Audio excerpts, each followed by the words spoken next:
गोवा। गोवा क्या है? गोवा से बाहर के लोगों के लिए बीच है, समुंदर का किनारा, दारू, बियर, बूज, सी फूड, दोस्तों के साथ मस्ती, पार्टी, क्लबिंग। इन सब के अलावा गोवा क्या है? तो आइए इस वीडियो में देखते हैं beyond these things the cultural, historical and sentimental side of Goa. जी हाँ, मैं किताब पढ़ रहा था द एज ऑफ काली।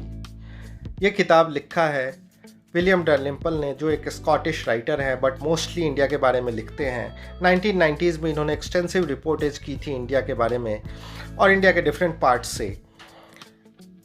इसमें से एक रिपोर्टेज गोवा के ऊपर थी और इस किताब के चैप्टर 5 में, जिसका नाम है डोना जॉर्जिना, उन्होंने इसके बारे में लिखा है। इससे पहले मैं भी गोवा के बारे में काफ़ी क्लूलेस हुआ करता था और मेरे को एक दिन याद आया जब मैं अपने एक गोवन कुलीग को फ़ोन कर रहा था और उनको बताया कि मैं 19 दिसंबर को गोवा आने वाला हूँ ऑफिशियल विजिट पे, क्या आप अवेलेबल हैं? और उन्होंने बोला आप 19 दिसंबर को नहीं आ सकते। मैंने पूछा क्यों?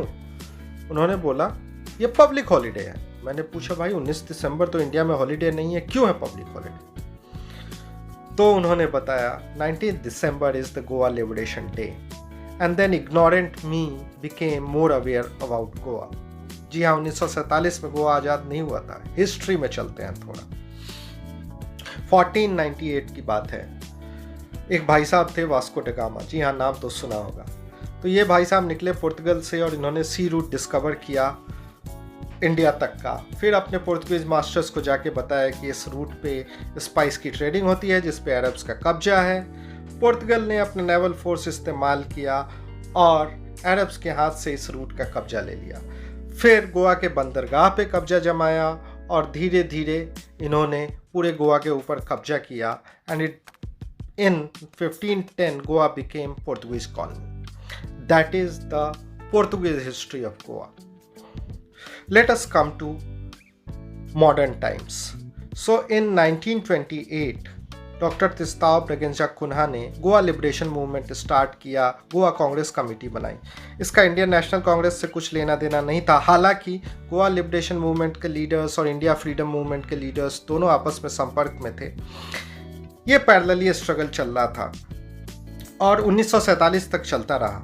इनफैक्ट 1947 में भारत को तो आज़ादी मिल गई, लेकिन गोवा अभी भी पुर्तगाल के कब्जे में था और पुर्तगाल इसको छोड़ने को तैयार नहीं था। इनफैक्ट पुर्तगाल इंटरनेशनल कम्युनिटी में सपोर्ट मोबिलाइज कर रहा था और चाहता था गोवा किसी तरह हाथ से ना जाए। ब्रिटेन को भी बार बार याद दिलाता था कि 1899 की ट्रीटी है जिसमें England is suppose to help पुर्तगाल if anybody tries to take away their colonies.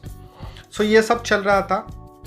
In fact John F Kennedy ने भी नेहरू को लेटर लिखा, आप मिलिट्री एक्शन नहीं लेना, नहीं तो आप इंटरनेशनल कम्युनिटी से आइसोलेट हो जाओगे। फिर भी अल्टीमेटली 1961 में इंडियन आर्म फोर्सेस ने एक्शन लिया और 3 दिन के स्ट्रगल के बाद गोवा इंडिया का पार्ट बन गया। जी हाँ, so from that day 19 December became liberation day of Goa. आइए वापस आते हैं ऑन बुक्स ऑफ गोवा।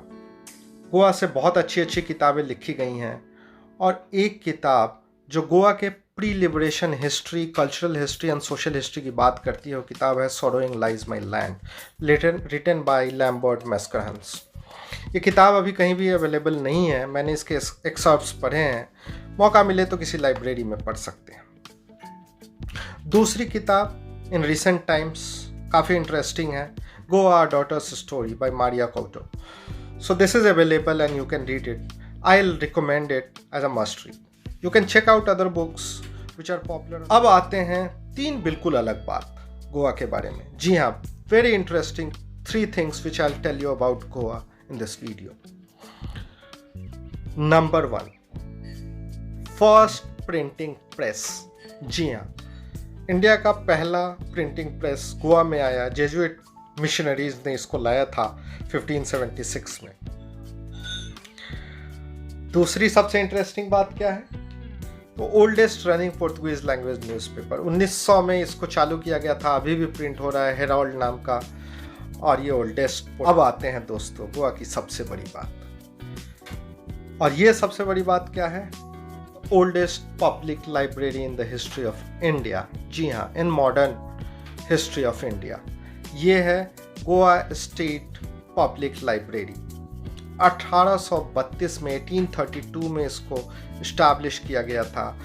इसमें 6 सेक्शंस है, 6 फ्लोर्स हैं। इनफैक्ट एक floor completely dedicated to children. How amazing!